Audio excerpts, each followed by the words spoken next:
Welcome back to the Raleigh Oaks Baseball Club here on OOTP 25 for the final time here in OOTP 25, at least with the Oaks. Probably with any series, probably not going to be doing any more OOTP on the channel until OOTP 26. As we know, we just finished off a three-peat here in the series, 2043, 44, and 45. 300-plus win seasons, 3 World Series in a row, the most recent one against the Los Angeles Angels. So I just thought it was a perfect time to wrap up the series here. But for this final episode, obviously we're not going to be doing the offseason or anything like that. We are instead going to be taking a look at some of the manager office stuff, or like the GM office stuff. So taking a look at the history here and just the manager history before taking a look at some of these GM transaction history and decision history new pages they have here in OTP 25. So obviously we started off with the Angels in 2024. We played with them through 2039. That was, I believe, 15 years of Angels baseball, I believe was the exact thing. And then in 2040, we took over with the Raleigh Oaks, and from 2040 to 2045, we have been the GM here in Raleigh. Very, very successful stint here in Raleigh. Now, I will say that we have won a total of 5 World Series. This only says 4, though, because when I made the switch from the Angels to the Raleigh Oaks, I goofed it and made the switch before it actually started the offseason. So it was still like the day before when it was in limbo between last season and the offseason. Totally goofed it, so it just didn't give me credit for the 2039 World Series. But we did win the World Series in 2039. That's why it says we have 0 scores, because I accidentally goofed it and left before the offseason started. But we all know there's evidence on the channel. 14 playoff appearances, 15 playoff appearances, 5 World Series wins for Robert Pollard here in OTP 25. A very good career record with a 572% winning percentage. I don't really ever look at this, but here's all the achievements we've gotten here in OTP 25. I believe this is just, I would imagine this is just this save and not like also everything I've done. So yeah, this is probably just all this save. I'll just slowly scroll through here. I'm not going to go through every single one of these things. If you want to pause and look at all the achievements we've gotten, you can do that, but I'm not going to, go through every one of these one by one. That would take literally forever. Or I guess the transactions page is not new. It's the decision history that is new.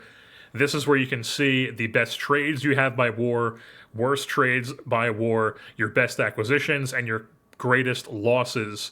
You can definitely see that the greatest loss was Kane Archdeacon. He was a member of that he was the main piece in that big trade we did to pick up AJ Smith-Shawver. But AJ Smith-Shawver, which, he won a World Series with us. So we did get a World Series out of it, but the Atlanta Braves got Kane Archdeacon, who has turned into just an absolute stud of a player. He was the then 104 prospect in baseball.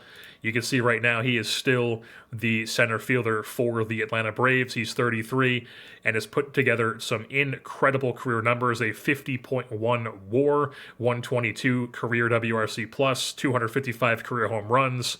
He's a damn good player, and, we could have had him with LA, but, we got a World Series instead. And then, of course, that also was our worst trade overall, because Smith-Shawver, like the 1.5 years of Smith-Shawver that we had was, not enough to outweigh Kane Archdeacon being like a 50 WAR player. So then our other worst trades, we had the Chris Sands trade. We sent this was the Mick Abel trade. So we got Mick Abel and Nick Lodolo, who at the time I thought would be good, but they didn't really do too much for us with LA. We sent Bazalis, the catcher, and Chris Sands. I don't believe he did anything. I mean, he was a 10 WAR player. Chris Sands was like a fine reliever, I guess, by the time we got rid of him. And then like Nick Lodolo didn't end up pitching too long for the Los Angeles Angels, only 1 season. And Mick Abel only pitched 1 season as well, and he was not that great either. So, that was one of our other worst trades.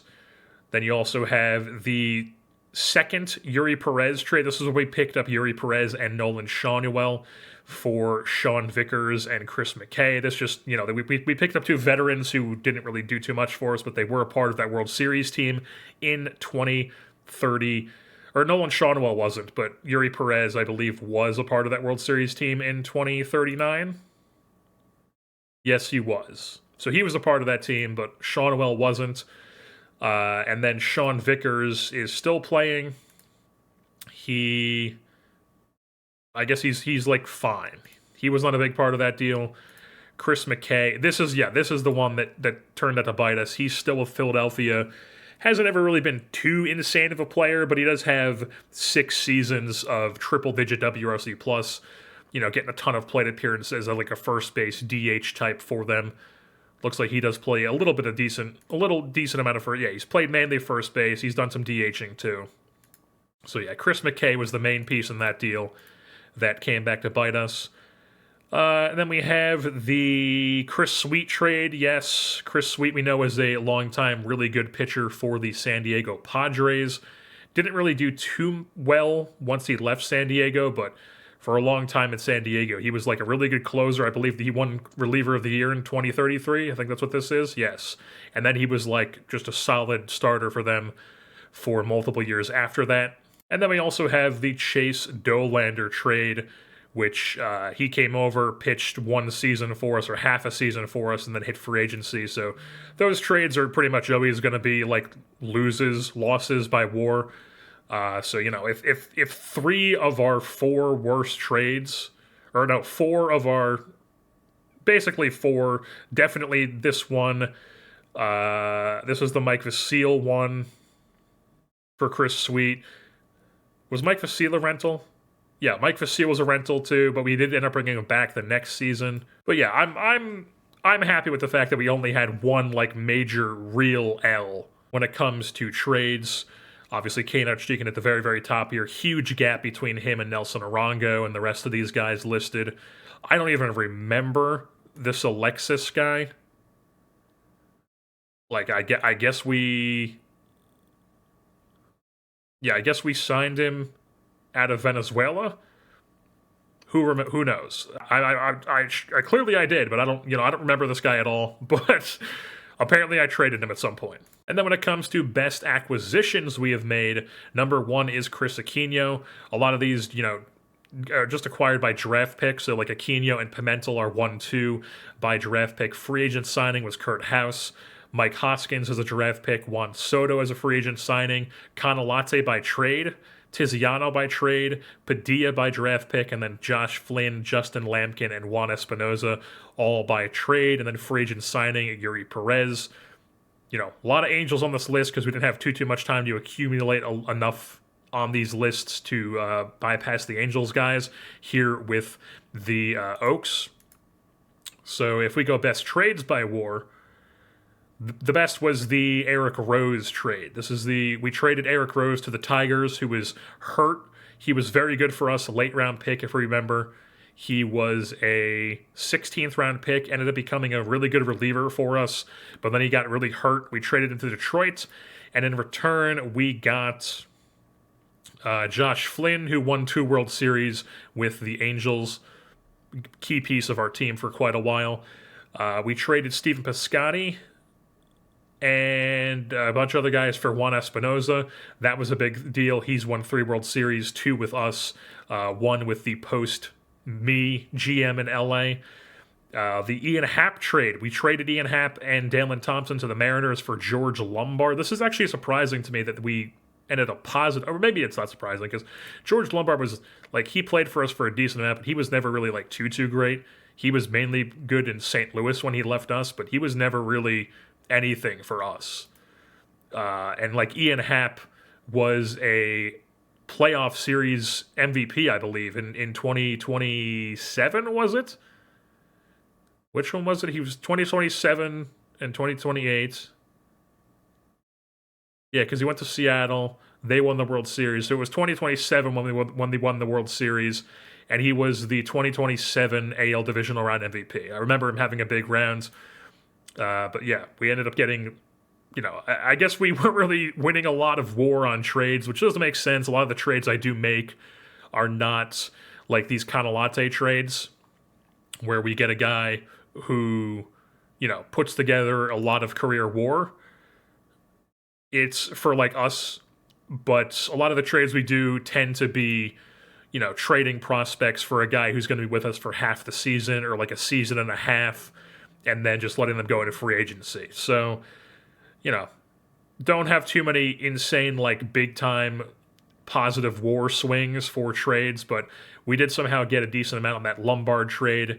We also have the Osamu Suzuki trade here, 2 World Series with the Angels. Now retired Osamu Suzuki. Did not do well post us leaving.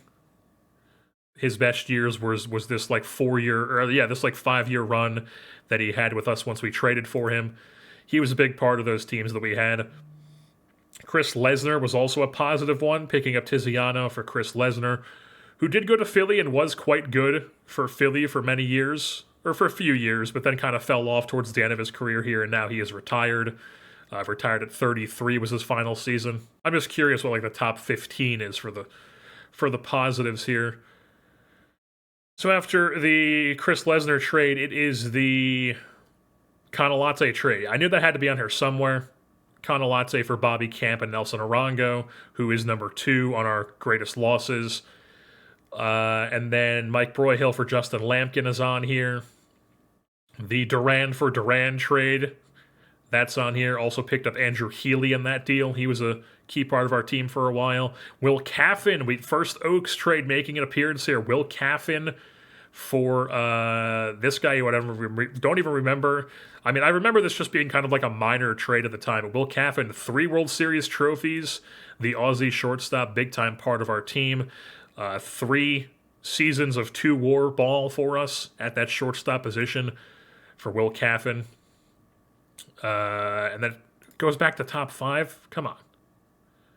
What's the UI here?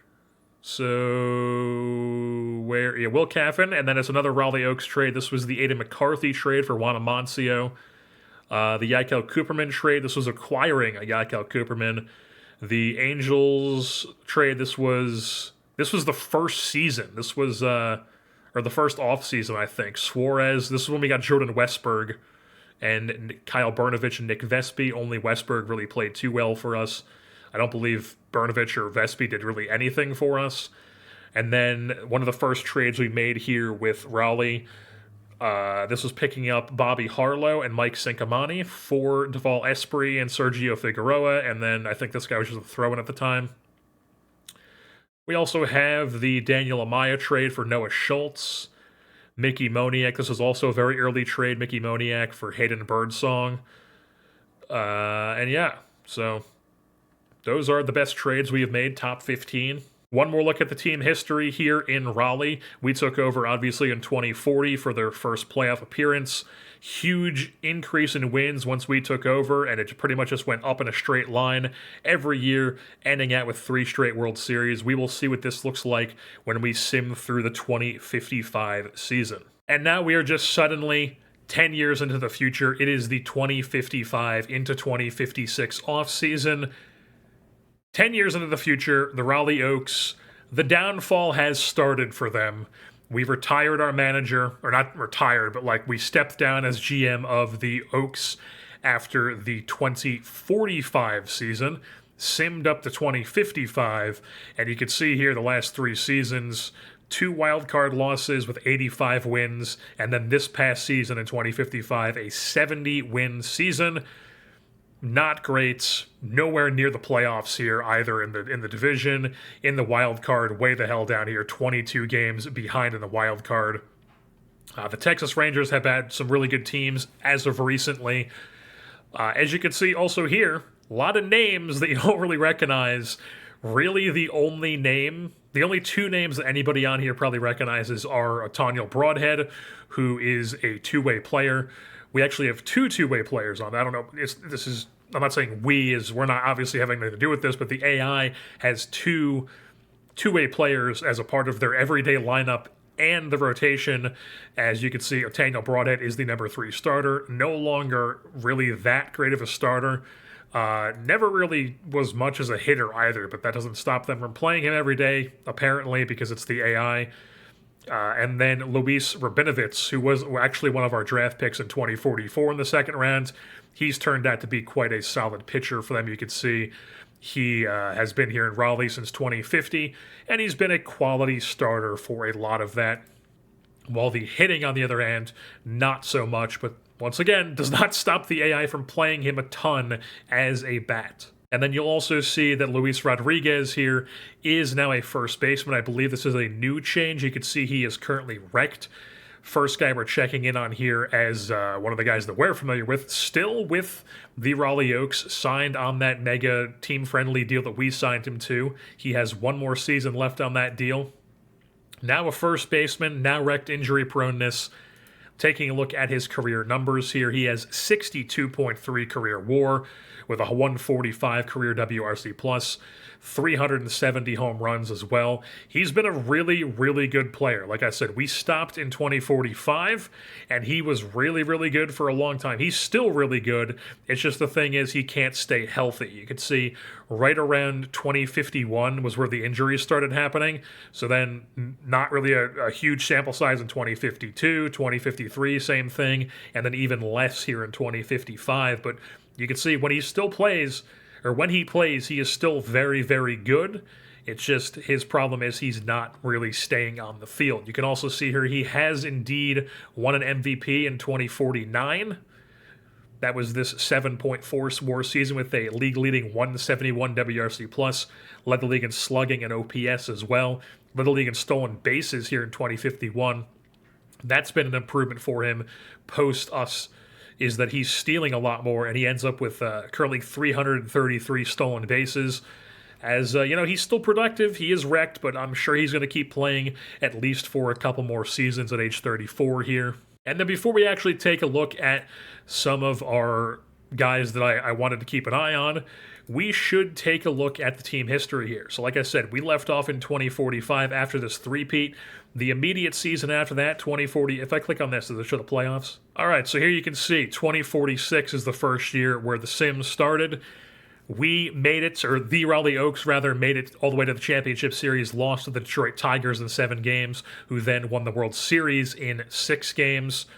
And then in 2047, right back to the World Series, beating the Los Angeles Dodgers. So that is World Series title number 4 for the Raleigh Oaks. And then they repeated in 2048, beating the other expansion team, the Montreal Expos. But, they got to the World Series, and then it's welcome to the Thunderdome. The Oaks a bit more experienced at this point. 4-1 series win, pretty easily handled them, and pretty easily handled everybody coming from the wild card, too. Just destroying the Astros, the Cubs, the Rays, and then the Expos in the World Series. Then they moved on to 2049, losing in the divisional round, and this is where we should probably go back to the team history page. As in 2049, make the playoffs. I think they lost in the division, or we can probably just go back to that page, honestly. I thought you were able to see what round they lost it on that page, but yeah, you can see they lose the divisional round here in 2049. In 2050, once again, another divisional round loss. In 2051, another divisional round loss. In 2052, they don't even make the playoffs. In 2053, they get back into the wild card. 2054, and they lose the wild card, and they lose the wild card again in 2054. And then 2055, completely miss out of the playoffs, and that was when they had their first losing season here since before we took over. So that's a pretty damn good run from 2040 all the way to 2054, winning seasons every year, and then 2055 is really when it started to fall off the rails here this most recent season. One thing that I have noticed about this Raleigh Oaks team is that they refuse to spend money.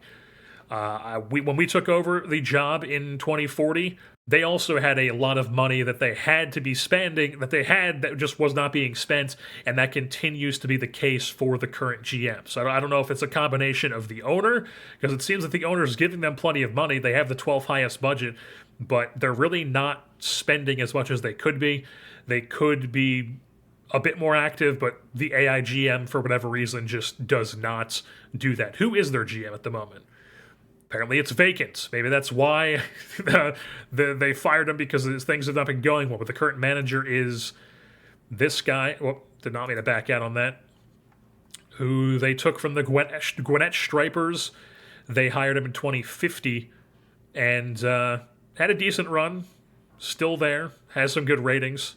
But yeah, everybody that we hired in this organization, they are long gone. None of these guys are people that I hired. As you would expect, it's been a long time since we left the job in 2045. And then this page also gives you a pretty good idea of where the payroll has gone. 2045, we're spending about, or I guess maybe it's not as low as I thought. But, you know, it does seem like they're not really spending as much, because the results are declining here. You can knock out that 87, 85, 85, and then now 70. Like I said, their first losing season since before we took over in 2039. But still, a damn good run here for the Raleigh Oaks. If you're interested in seeing how the Los Angeles Angels have been doing, they've also had kind of a rough run here. So 2045 was the first year. Was that? Did we? I think, no, 2045 was the last year we played. And then 2046, they were good. They had a down year in 2047. Then back to the playoffs, missed the playoffs, back to the playoffs for 2 years in a row. And then from 2052 onwards here, a real rough run here for the Los Angeles Angels. Sub 500 seasons, like right around 500 for them. Not really great. I'm also now seeing that retired numbers, they actually retired Kurt House's number. Number 2 is now retired in honor of Kurt House. We knew about Juan Soto. We knew about Mike Trout. I'm not seeing any other new retired numbers here. I did check the Raleigh Oaks, but just to show you, whoops, I did not mean to click on the Giants, but just to show you, they have not auto-retired any uniform numbers here in Raleigh. And then also taking a look at before we take a look at the Raleigh Oaks career numbers for leaderboards, we should take a look at the Oaks Legends list. So, sort by age here. Oldest guy, Jake Graham. He did pitch a couple more seasons for the Raleigh Oaks. Not really too much sample size, but, you know, he was wrecked by the time that we left. His Oaks career didn't really pan out to be too great, but he was still, you know, decent. He had quite a few World Series championships here. You could see he was multiple-time World Series champion with the Miami Marlins, and then also with the Raleigh Oaks. So that's a lot of rings for Jake Graham here. And then he did have some success post-Raleigh. He went to Texas at age 37, put together a decent season. But really the majority of, I mean, he pitched for a long time. Through his age 42 seasons, actually came back for a second stint in Raleigh to end his career. So, I mean, I'd like to think that shows that he enjoyed his time in Raleigh. Even though this says he has a Marlins hat on, I would like to think that if he was a Hall of Famer, which he is not, he would go in with a Raleigh Oaks hat, but who knows? And then we have Wilson Morales down here, who is also currently retired. His career, kind of unfortunate, to be honest. Didn't really pitch too much longer after we stopped taking over Raleigh. Really just 3 seasons. The third season was split between the rotation and the bullpen. Like, he really only had one more good season here in 2046. 2047 was pretty meh. And then 2048 was also pretty meh and split between the bullpen and the rotation. Like I said, I did not mean to right-click out of that. And then 2050, or 2049, he was hurt, I believe. 2050 was entirely in the bullpen. He was bad for both these seasons. And then he had a little cup of coffee in Montreal, and that was the end for Wilson Morales. He is still plastered all over the leaderboards for Raleigh, which we will get into here. Juan Amancio, his career also didn't really last too much longer after we stopped controlling them. 2046 was just a bad year for him. Completely fell off at the plate. I do not mean to keep right-clicking. 2047 was also not really a great year, kind of average-ish, and then 2048 just fell off the map, fell off the cliff, really bad seasons, barely played in 2050, and then his career was just over, retired at age 35. But, you know, multiple-time World Series champion, you can't take that away from him. Santiago Mendoza here, currently still pitching, currently with the Washington Nationals. He signed a free agent deal with them last offseason, I believe. Yes. Take a look at his career numbers here. He actually had 2 stints in Raleigh. I did not realize this. So 2046, he was very good. And then he went to Philly for 2 seasons. I did not realize that, to be honest, but up and down 2 years, it looks like. And then he came back to Raleigh for another long stint for 2049 through 2054. And it was solid, around league average, but he gave you a lot of good innings in like the later years of his career here. And then even this past season in Washington, even though he's wrecked, he's never really had an innings issue. He still eats innings even though he's wrecked, which is just crazy. So really good career here for Santiago Mendoza. Still chugging along, still has multiple years left on his deal here in Washington. And then Juan Ramirez. He also didn't stick around too much longer. 2046, led the league in home runs. That was big. And then had kind of like an average year, but like I would say below average. Yeah, below average. He's a first baseman. He needs the hit. And really he stopped hitting from 2047 onwards. Spent 2 years in Detroit. Career was over at that point. You can see he didn't retire until age 37, but I would imagine it was a lot of just minor leagues. Or just maybe not even signed. So yeah, I guess he went to the KBO for 2 years after his stint in Detroit, and then hung around for 2 more years, I guess just doing nothing before he actually fully retired.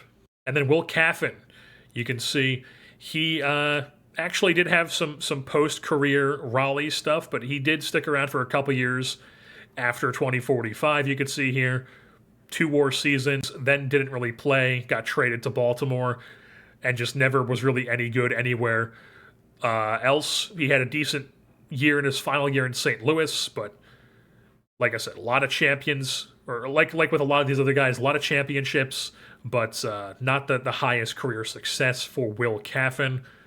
Juan Nazario, somehow still plugging along here. It's been a lot of injuries, as you would expect for a guy who was wrecked when we traded him, but somehow still not retired, age 38 here. Take a look at his career pitching stats. Was very good for us for a couple seasons.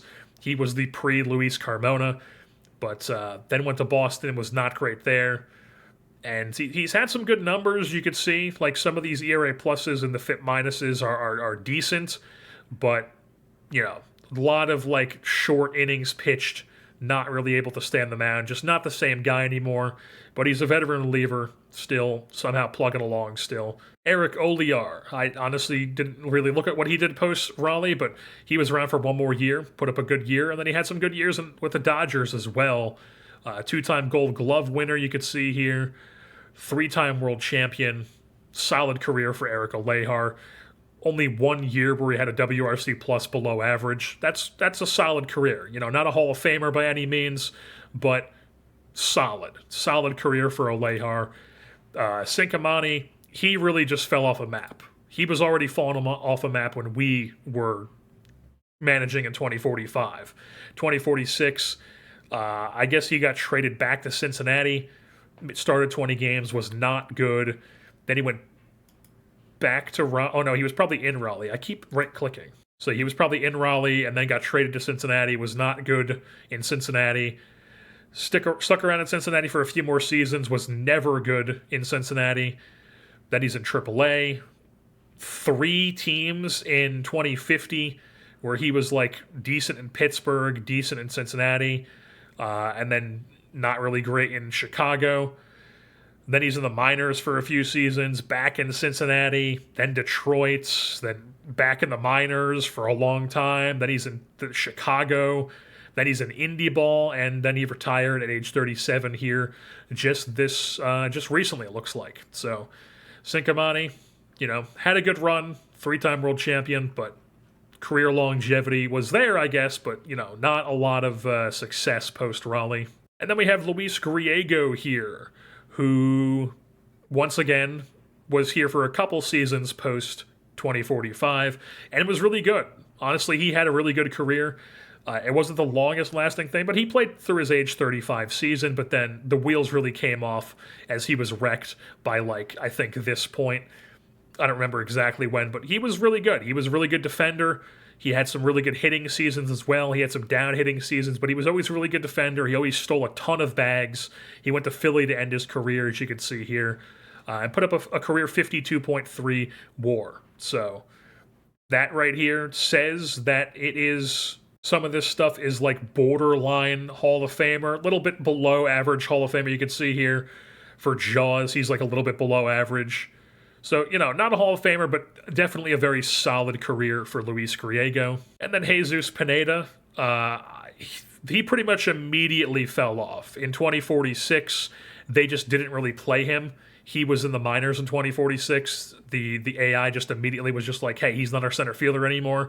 So his career after 2045 was just in other teams. He went to Tampa Bay, where he was pretty solid for 3 seasons. Then he went to Washington, and then New York, where he was mainly just a glove guy. And he was always really good defensively, but the bat never really did what he did for us in 2043. That was just kind of a one-year thing for him, and was just a glove guy for the rest of his career. But, very good glove guy. Look at his career fielding stats. He had a career 126. I guess that's just with Seattle.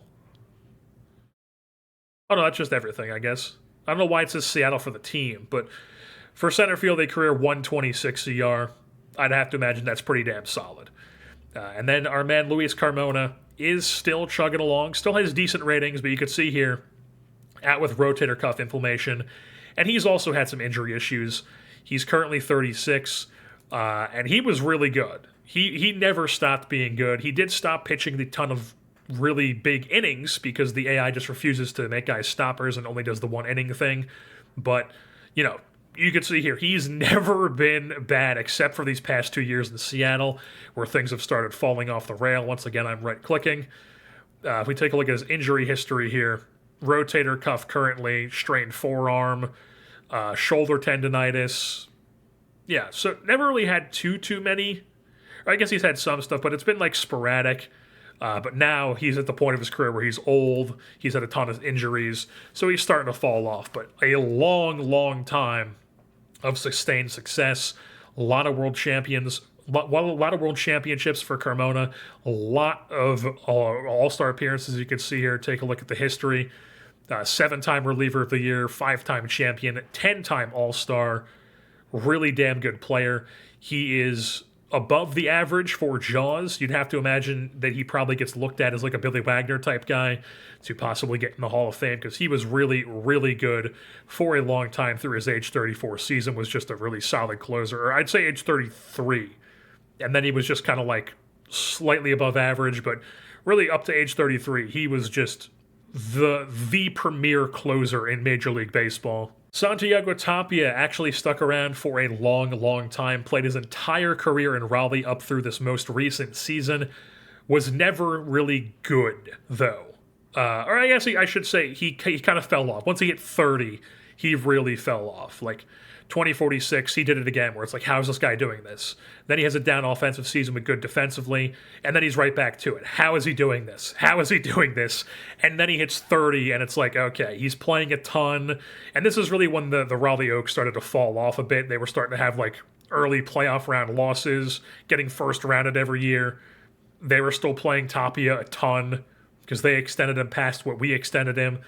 And, was never really hitting his weight or playing enough defense or doing enough defensively to really justify the amount of time he was playing. But, I believe he has the most games played in Raleigh Oaks history. So, you can't take that away from him, even if he was not productive for a lot of it. But still a solid career, 41.6 career WAR for Santiago Tapia.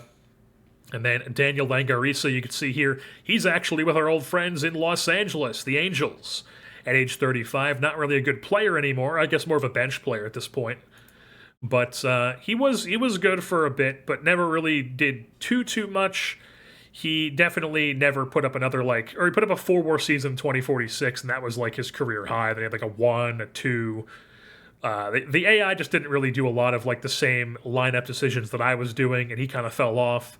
And then he's had some like decent like backup bench player seasons, but a lot of world championships. 5-time champion, 3-time Gold Glove somehow at first base, I'd imagine. Yes, at first base. Can't take that away from him. Solid career for Langarisa, and he's still kicking around. And then Luis Rodriguez, we've been over him. Vince Yates has been really good. Really good. He's turned into a really good player. You can see 2045, he was mainly a bench guy for us. Still put up a 4 WAR. 2046, I believe he was hurt. Or no, they were actually had him in the minors in 2046 for some reason. And then in 2047, he was once again a bench guy with a 3 WAR. And then he finally got the starting gig, and it was 6 WAR, 5 WAR, 7 WAR, 5, 5.7, 7.3, 8, 2.6, and then he goes to the Dodgers, puts up a 5.9, which apparently led the league, which is crazy. But, you know, still kicking, still really damn good. Did he always have this curly mustache, or is that like a late career Vince Yates thing that's going on here? But you can see steals a ton of bags, hits very well every season. He's always a very, very good bat. Currently has a 55 career WAR. Just damn good damn good career for Vince Yates. And it's still going, too. Same with Broadhead. We take a look at his stats. I think we looked at them. He's always been a really good pitcher. You know, I wouldn't say he's ever been like Cy Young level, but he's solid. He has a couple All-Stars. The bat, on the other hand, never has really been that great, but they do play him, for whatever reason, in center field a lot because he is good. I guess he was good defensively ratings-wise, but I mean, like, he was pitching and playing like bad. Like, look how sporadic all this is. So much playing time in the outfield and pitching. I mean, you can't put that type of wear and tear on a guy and expect him to be good. Like, it's just negative ZRs all over the place, but the AI is going to AI. He had like one good year defensively, and that was really it. And then Jameer Clyte here, still playing, but not currently with the team, spent this year in indie ball. He actually became a starter for us. If we take a look, we'll just leave it on all levels. 2046, he's immediately in the rotation, basically our best starter. 5 WAR. 5 WAR, 6 WAR with the R WAR. Then he was hurt a bit in 2048, but he was still solid enough, I would say, like a 2 WAR player. 2 WAR player again in 2049, and then just fell off the map. Minors, kind of just had cups of coffee. I mean, look at all these teams. He was in the waiver cycle. Okay, so in 2051, he was in the waiver cycle where he's just he pitches a game, gets waived, gets claimed, pitches a game, gets waived, gets claimed. I mean, this is all 2051. Two different organizations in the minor leagues. Detroit, Baltimore, Philly, Raleigh, Atlanta, Miami, Tampa. Then he's in the minors again. Then he's in indie ball. But, you know, he did have some really good years in the rotation, but then just fell off a map. And those are all the Oaks legends that we have on this page here. Taking a look at some of the Angels, which I never actually did, but I did want to check in. The one guy we wanted to see was Chris Aquino. I probably should have typed in Chris. Here we go. Chris Aquino. He played his entire career with the Los Angeles Angels, and really not much longer after 2045. He was still really good up to that point, despite being wrecked. But then 2046, he was just kind of league average. Really not good at all in 2047, and I'm hitting right click again. All right. Really not good at all in 2047. Was like league average, but barely played in 2048, and then he just retired at age 39 after probably spending a couple years just with nobody. I guess he was just sitting in free agency doing nothing, but spent his entire career in LA. Damn good player. Looks like he's right around average for like Hall of Fame for Jaws. Lower on some of these other stats, though. So yeah, you can see here he's gotten like 33% of the vote. Trending upwards, but still not really anything too crazy for him. But still, 59 career WAR, 482 career home runs. Damn good career for Chris Aquino, a career 895 OPS. Pretty damn good player.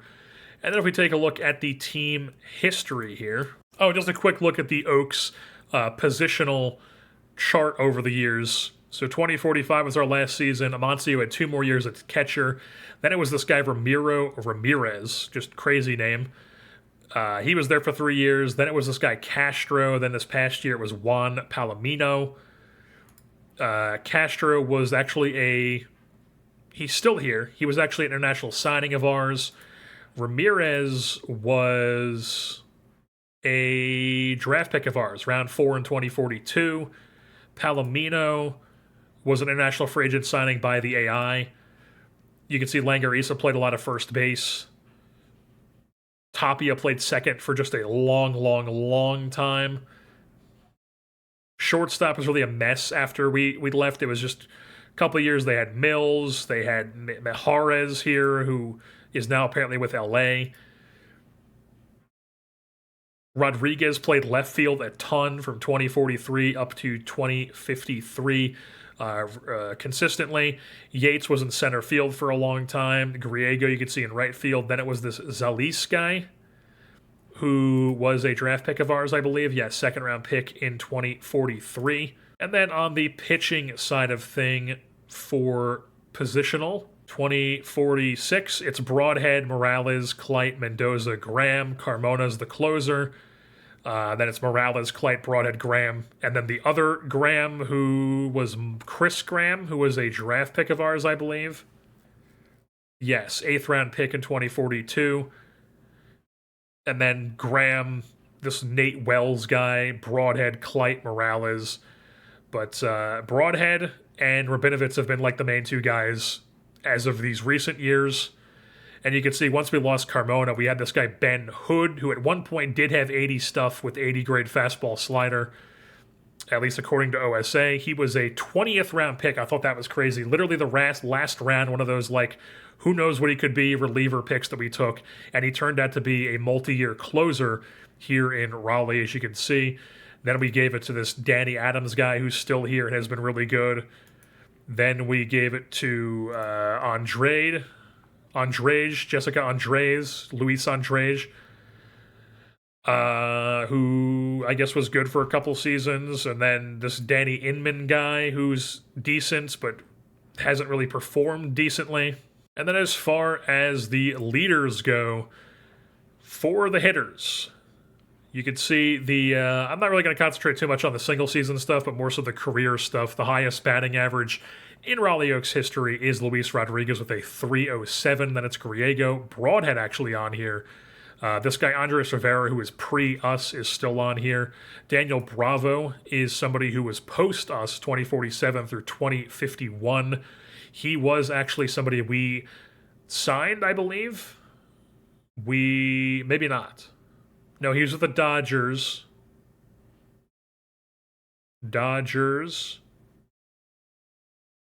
Yeah, no, this was post us. They traded Alejar for him.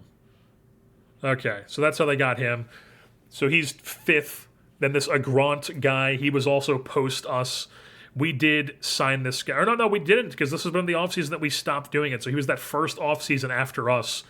So we had nothing to do with him, but he's on this list for the batting average as well. Then you got Yates, Caffin's actually top 10, Langarisa, Alejar. OBP, you got Rodriguez and Langarisa, Yates. A lot of familiar names on here. With slugging, once again, Rodriguez, Yates, Griego, Juan Ramirez, and then Tapia is top 5.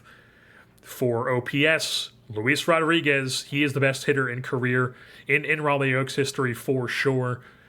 At least when it comes to like the actual like percentage stats. Yates, Griego, Ramirez, Langarisa, a lot of our players in WAR by a lot is Luis Rodriguez, then Yates, then Tapia, simply because he just played so many games with us. You can see here, a lot of games, 1,700 games. He has the most games in Raleigh Oaks history. Rodriguez is second, then Langarisa, Ramirez, Yates, Griego, Broadhead, Alejar.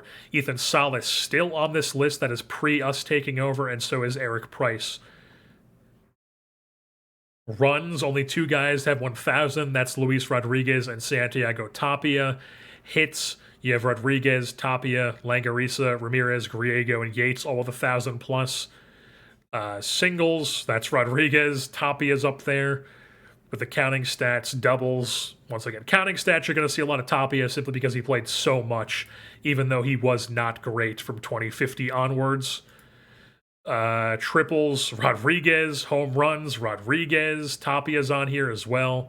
Ramirez is 3rd. Yates, Griego. RBI, Rodriguez, Tapia. Stolen bases is actually Tapia, then Rodriguez.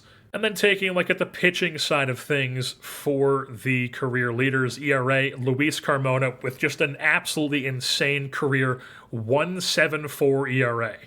I mean, take a look at his career numbers again. That's with us. Overall career is 2.17. really, really insane career. You can see the K percentage was well into the high 30s up through age 30.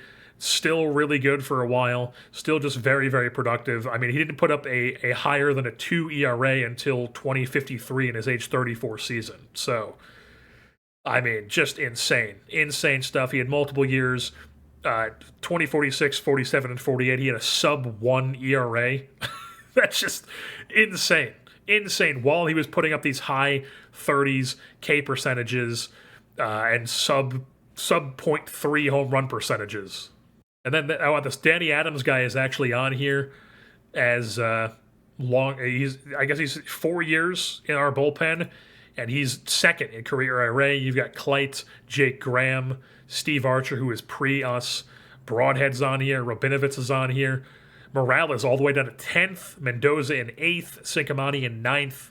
Morales, though, still top in wins with Mendoza, and then Broadhead. Winning percentage, don't really care too much about that. Saves is Carmona. He's overtaken Montiel. That's, to be expected. And then we got Ben Hood up here as well in 3rd. Nazario in 5th.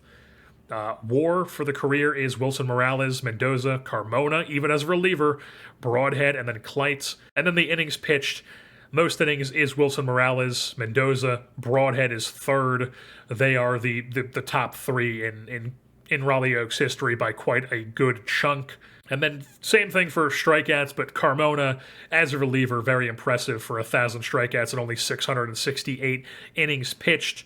He is 4th, then Rabinovitz. That is the top 5 for the career. Strikeouts per 9, it's obviously Carmona. That's just, 13.7. Opponent's average is sub 2. That's just insane. A sub 3 opponent's slugging, 4.490 opponents OPS. Just crazy numbers for Carmona. He's one of my favorite OTP players I've ever had in any save that I've done on this channel or just off the channel, just by myself. Just genuinely one of the most insane players I've ever had. Just crazy player. That's I was running with him as my player name in FIFA for a while because he's great. He's great. Wilson Morales, though, leads in our WAR, Mendoza, and Broadhead, top 3, then Carmona and Rabinovitz. And then both Grahams are actually on here, 7 and 8 back-to-back. So yeah, that's the Raleigh Oaks career. Raleigh Oaks career leaders. I want to take a look at the Angels here and see if any of our guys are on the leaders for them. Trout, obviously. Jesus Aguirre. We did not sign this guy. This was post us. Polonia. That's an old guy. Shawnuel is still on this list. Soto is the career OBP leader for the Los Angeles Angels. Shawnuel's on this list. I have not seen O'Hoppe yet. Aquino, 4th in slugging percentage. Shawnuel in 7th. Chris Lesnar still 10th. OPS, you have Aquino 4th. Shawnuel. O'Hoppe's 10th. There you go. He's on there. And then WAR, you have Trout's still the leader, obviously. And then Aquino 2, O'Hoppe 3. So, damn good careers for these guys. You got Shawnuel down here. Canalate making an appearance with Zach Neto. Runs is Trout and Aquino. Only 200 runs, really, or like less than 200 right behind Trout's. And then he was not able to chase down Trout's even 500 career home runs either, 482. But I mean, that's damn impressive. Trout, Aquino, O'Hoppe in 4th, Shawnuel in 5th. Espinosa's on here. Juan Padilla's on here. Juan Soto's on here. Just a lot of memories going through these lists. Who was stolen bases? Canalate, career stolen base leader. Alejandro Canalate. His career actually was very long as well. He played through age 38. And it was just really damn good. Really damn good defensively. Was never really good offensively, but we knew that. But defensively, a career 233 ZR in center field in 1,837 games. Really damn good. Did not realize that Jerry Remy was on this list. I never noticed this when I was looking at this when we were actually the Angels, but shout out Jerry Remy, rest in peace. Here comes the pizza. I forgot that Zach Neto was #1 in hit by pitches for a career. The guy must have just loved crowd in the box. #1 in hit by pitches. That is hilarious. He had a year. Let me look at this list. 29 in a season, 26, 24, 24, 24, 23, 22. And then you had David Eckstein peppered in here as well. That is hilarious. I had no idea he was getting hit by pitches that much every year. Oh, wow, I didn't realize this. Apparently, Jaquan Eggerson actually went to the Angels for a few seasons on their getting strucken out a lot leaderboards, as that was always his problem in Raleigh and in Los Angeles. He was only there for 2 seasons, and he's all over the place. His 2 seasons were top 10 in strikeouts for a single season for hitters. So, Doors had 276 one season and 2047. That is crazy. But as we leave things off, currently the Detroit Tigers are the best team in baseball. They're the World Series champions. They won the most games in the regular season with 108. Detroit has a skyline, and they have a damn good baseball team as we leave things off here in 2055 with the Raleigh Oaks / Los Angeles Angels OOTP universe. This will be the last probably OOTP 25 video. I would say it's like 99% probably last one. But we will be back for OOTP 26 whenever I feel comfortable to start a series with that one, because, the game always releases with some sort of issue, and you don't want to start the thing on day one. Uploads might be a little bit sporadic until, baseball season starts coming back a bit more, but we will be back for that, and then in the meantime, probably a little bit of Grenoble, a little bit of Fellows. Maybe we ramp up the Fellows videos a bit more as we get ready to head into the 2025 real-life baseball season. And who knows? Maybe, if I like the franchise changes that are apparently being rumored in MLB The Show, maybe we dip our toes back in.